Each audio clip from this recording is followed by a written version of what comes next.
और 14 तारीख को जो है यहाँ मतदान होने वाला दूसरे चरण का। वोट किसको देना है? ओवैसी वैसे साइकिल को ना देना है। अभी इधर झंडे उंडे लेकर तैयार हो, क्या लग रहा है झंडा 14 को लहराएगा? झंडा इंशाल्लाह लहराएगा। पतंग को वोट करेंगे, पतंग को सपोर्ट करेंगे, ओवैसी को कामयाब करेंगे। जुल्म हद से गुजरता है तो कुदरत को जलाल आ जाता है। जब जुल्म हद से गुजरता है तो कुदरत को जलाल आ जाता है। फिरौन का सर जब उठता है तो मूसा कोई पैदा होता है। ये हमारे असदुद्दीन ओवैसी मूसा है जो भाजपा ने कभी मुसलमानों के वोट से जीता है और ना ही जीतेगा। अब भाजपा अगर जीतेगी तो हिंदुओं के वोट से जीता है और हिंदू भाई फैसला करेंगे इसका कि किसको लाना है। मजलिस इत्तेहादुल मुस्लिमीन की तरफ पूरा देवबंद के लोग उसकी तरफ जुड़ेंगे और उमर मदनी को यहाँ से विजेता बनाकर विधानसभा में पहुँचाने की कोशिश करेंगे। नमस्कार, आप देख रहे हैं 24 न्यूज में आपके साथ राशिद। देवबंद में है और 14 तारीख को जो है यहाँ मतदान होने वाला दूसरे चरण का। लोगों से बातचीत करते हैं कि क्या माहौल है, क्या लोग सोच रहे हैं इस बार, क्या सोच रहे हैं सर? वोटिंग होने वाला आपके यहाँ माहौल क्या रहेगा? माहौल पतंग उड़ेगी इंशाल्लाह। सीधा पतंग ही उड़ा, पतंग उड़ेगी, साइकिल ना चलाओगे? साइकिल का मतलब नहीं, टांगा दुखाने लगी जा। हाथ कट जाएगा। का दौर नहीं है, मोटरसाइकिल का दौर है भाई। मोटरसाइकिल का दौर है। मोटरसाइकिल? हाँ जी। नाराज बहुत नजर भाई नाराज की बात नहीं है, अपने का साथ देना है इंशाल्लाह। तो मुल्ला मुलायम तो तुम्हारे साथी भाई, मुल्ला मुलायम की कोई बात ना करे। क्या भाई, किसके साथ जा रहे हो इस बार? ओवैसी मुल्ला मुलायम वो तो खत्म है। कहाँ खत्म है भाई? बिल्कुल खत्म है, कुछ नहीं है वो। कुछ ना है? कुछ नहीं है, पत्ती का टोकरा, पत्ती का टोकरा।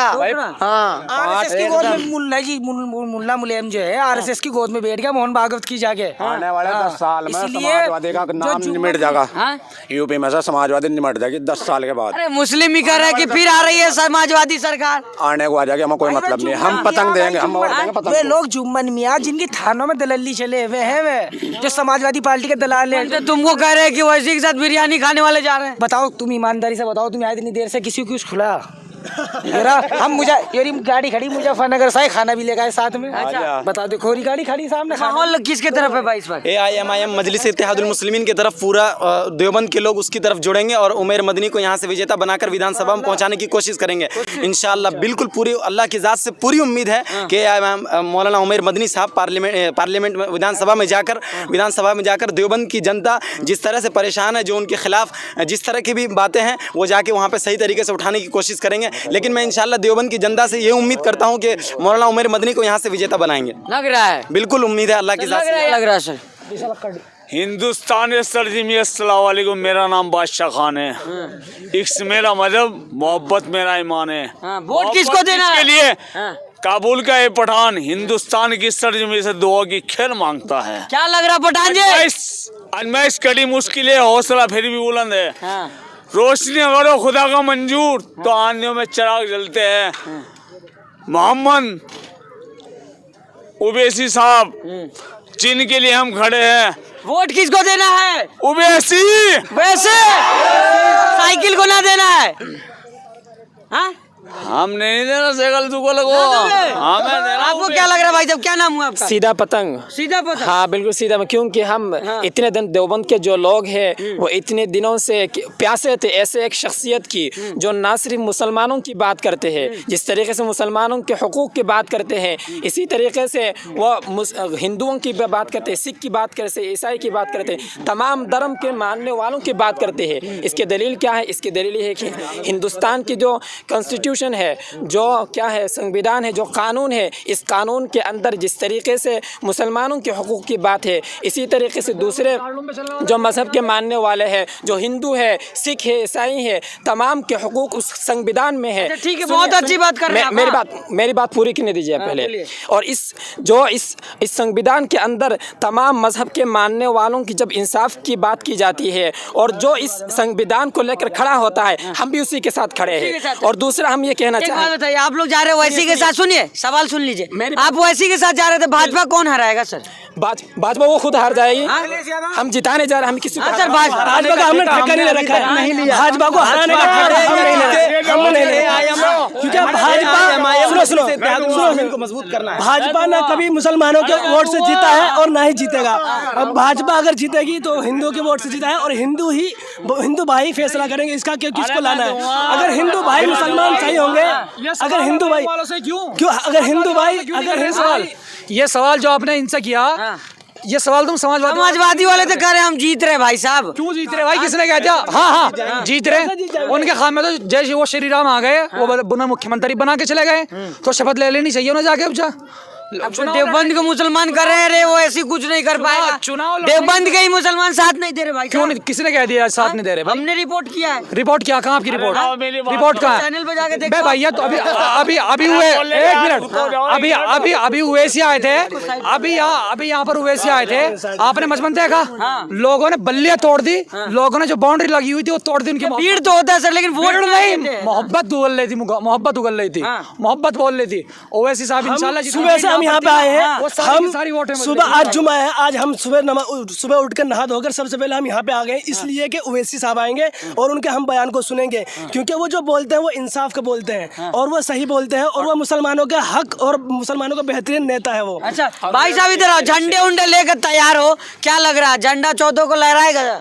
झंडा इंशाल्लाह लहराएगा, पतंग को वोट करेंगे, पतंग को सपोर्ट करेंगे, वैसे को कामयाब करेंगे। पतंग उड़ रही है, मतलब पतंग उड़ रहा भाई साहब, पतंग उड़ रहा है। एक शेर में बोलना चाहता हूँ बोलिए कि हमको सताने का मेयार एक है, हमको सताने का मेयार एक है, चेहरे अलग अलग ही सही मगर किरदार एक है। सबका किरदार एक ही है, सब जो है हमें उताना देती है, लेकिन काम कोई नहीं कर रही है। लेकिन अगर हमारा कोई काम कर सकता है तो वो सिर्फ बैरिस्टर असदुद्दीन ओवैसी साहब जो मौलाना उमर मदनी देवबंद से खड़े हो वही काम कर सकते हैं, इसके अलावा कोई काम नहीं कर सकता। क्या नाम है आपका भाई साहब? क्योंकि हर जगह पर एनआरसी और सीए सब पर अगर कोई बोला तो सिर्फ असदुद्दीन ओवैसी साहब। तलाक़े सलासा, जब बैरिस्टर असदुद्दीन ओवैसी तलाक़े सलासा पर जब बोला गया तो 20 से 25 मुसलमान थे, लेकिन वो दलाली करने में सिर्फ मसरूफ थे। अगर कोई बोला तो सिर्फ असदुद्दीन ओवैसी बोला।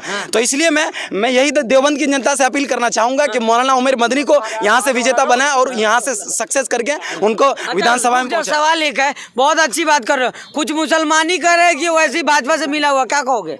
जो मुसलमान ये कह रहे हैं उनको मौलाना बैरिस्टर असदुद्दीन साहब का पैगाम उनको जाना चाहिए कि बैरिस्टर असदुद्दीन ओवैसी साहब ने बताया कि जो मुसलमान बीजेपी का बी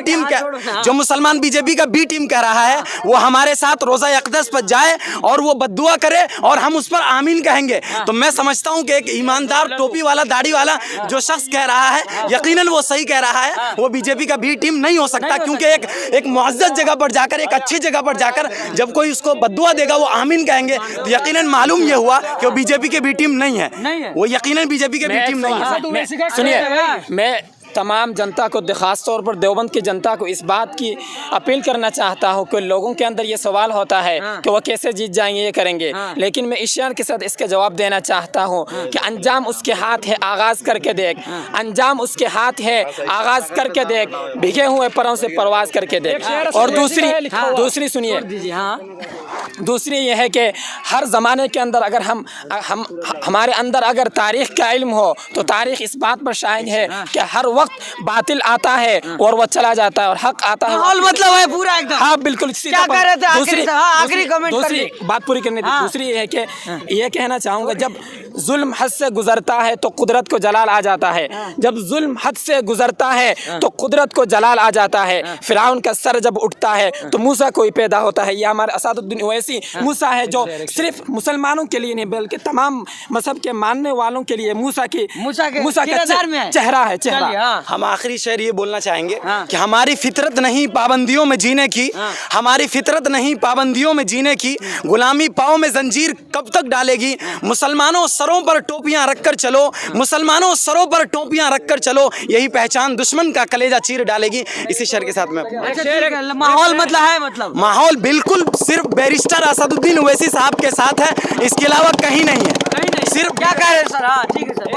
एक शेर असद ओवैसी ने एक जगह महफिल में पढ़ा था, वो आप लोगों के हवाले करता हूँ कि ख्वाबगाहों से निकलते हुए डरते हो क्यों, ख्वाबगाहों से निकलते हुए डरते क्यों हो, धूप इतनी तो नहीं कि पिघल जाओगे, तेज कदमों से चलो और तसादुम से बचो।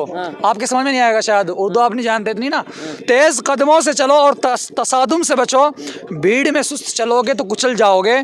तुम हो एक जिंदा और जावेद रिवायत के चिराग, तुम हो एक जिंदा जावेद रिवायत के चिराग, तुम कोई शाम का सूरज होकर ढल जाओगे। चलिए बहुत शुक्रिया।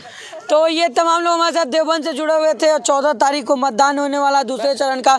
तमाम लोग जिस तरह से कह रहे हैं कि असदुद्दीन ओवैसी आए थे, माहौल गर्म है। अब देखना होगा, चुनाव नज़दीक है, जिस तरह से पहले चरण का मतदान हो चुका, दूसरे चरण का मतदान है, जो जनता है किसके हक में वोट करेगी ये तो समय बताएगा। बाकी तमाम अपडेट के लिए हमारे से बने रहिएगा।